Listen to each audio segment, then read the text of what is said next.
Voilà, d'accord.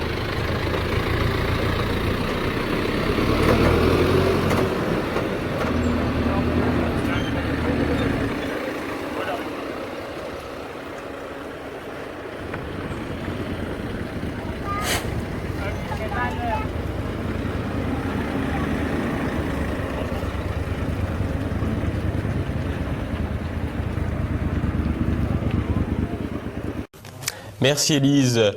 Le mobilier national pillé par les élus de la nation, alors que l'administration socialiste est sur le départ, la commission de récolement des œuvres d'art de l'État a signalé la disparition de 23 000 € d'œuvres et mobilier. Des disparitions que l'État met étrangement plusieurs années à constater. Pierre Bergerot. Tapisseries, bureaux, tableaux, tout y passe. Au fil des années, les biens du mobilier national a dispersé à l'Élysée, dans les ministères, les préfectures et autres ambassades disparaissent comme par magie. Selon le dernier rapport de la commission de récolement des dépôts d'œuvres d'art, l'État a égaré, c'est le mot utilisé, 23 000 pièces. En 2014, la Cour des comptes avait constaté la perte de 32 œuvres et 625 meubles installés dans les résidences de la présidence de la République, à savoir l'Élysée ou la Lanterne, un pavillon de chasse situé à Versailles. Lorsqu'il ne s'agit pas de disparition, il peut aussi s'agir de dégradation. Lors du quinquennat de Nicolas Sarkozy, les chiens du couple présidentiel s'étaient fait les dents sur des éléments du salon d'argent. Le chef de l'État n'avait pas réglé les 6 000 € de réparation. Plus récemment, la truculente Valérie Trierweiler, ancienne compagne de François Hollande, aurait piqué une crise de nerfs lorsqu'elle avait appris la liaison entre Julie Gaillet et le président. Le mobilier national aurait estimé la casse à 3 millions d'euros, dont des vases de la manufacture de Sèvres et des horloges. Plus étonnant encore, le ministère de l'Intérieur avait en 2014 repéré des objets de la manufacture de Sèvres en vente sur le site internet Le Bon Coin. Un attaché militaire avait en effet pris l'habitude d'offrir des assiettes à ses invités. Parmi les ministères, le Quai d'Orsay arrive en tête des mauvais élèves. Les ambassades qui lui sont rattachées sont les plus facilement dépouillables. Dans celle de Conakry en République de Guinée, 5 tapisseries de 2 à 6 mètres de large avaient disparu en 2006. L'Assemblée nationale, de son côté, ne déroge pas à la règle. Une bergère en acajou s'était mystérieusement volatilisée en 2003, alors que chaque visiteur doit être muni d'un badge à son nom pour pouvoir entrer. De même pour les préfectures et sous-préfectures. En 2012, le préfet de Lozère, François de Bézieux, avait été condamné à 1 an de prison ferme pour avoir détourné 14 000 € de biens mobiliers. En février 2016, l'ancien sous-préfet de Brioude, en Haute-Loire, Hugues Maleki, avait été incarcéré pour le vol d'un tableau estimé à plusieurs milliers d'euros.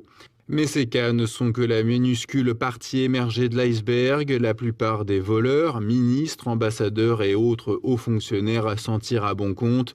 Depuis 1980, la Cour des comptes multiplie les rappels à l'ordre, mais les dépôts de plaintes des différentes administrations sont très rares. Le moment là que nous, on les routes, on n'est que sur la route de Grand-Rivière, qui fait Macoba Grand-Rivière. Vous voyez pour moi, la route est complètement coupée. Incroyable, mais vrai. Regardez, vous regardez vous-même. C'est après le pont de Grand-Rivière, en allant vers Grand-Rivière, que la route est complètement coupée de Grand-Rivière. C'est-à-dire que personne ne peut ni sortir, ni entrer. Incroyable. Incroyable, mais vrai, regardez. C'est tout ça, c'est la pluie d'hier soir. Le pont, la route est complètement coupée. C'est incroyable, mon maï. Regardez le fond. La route là coupée. Pont Moun et Grand-Rivière ne peut pas sortir.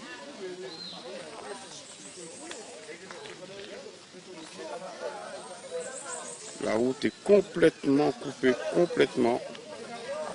incroyable, il faut voir. Vous voyez que les gens qui sont là, c'est des gens qui sortent de Grand-Rivière. Et vous voyez là, derrière nous, c'est des gens qui vont vers Grand-Rivière, mais là, pas un monde ne peut pas aller. La route là, coupée. Regardez que qui m'en est profondeur, ben là. Pour des autres qui caillent, ça maman.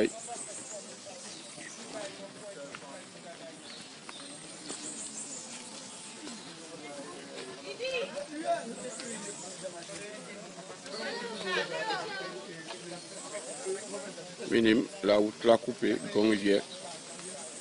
Maman Grand-Rivière peut pas aller, maman Magouba peut pas aller Grand-Rivière. Vraiment, c'est.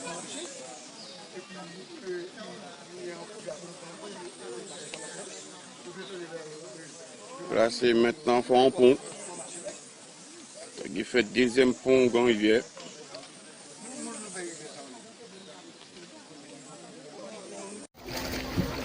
Bon, big up Kemakoya, c'est une autre idée. Ah ouais, pas vrai? Les stars de Makoya. Yeah! On le mettait bien inondé au monde. Oh, big up! C'est Cotero qui veut venir se doucher ici à Makoya. C'est pas gratuit, hein? L'appui. Ok, moyen chaud. Allez! Big up. Aïe, merde! Oh, j'ai pissé de la merde.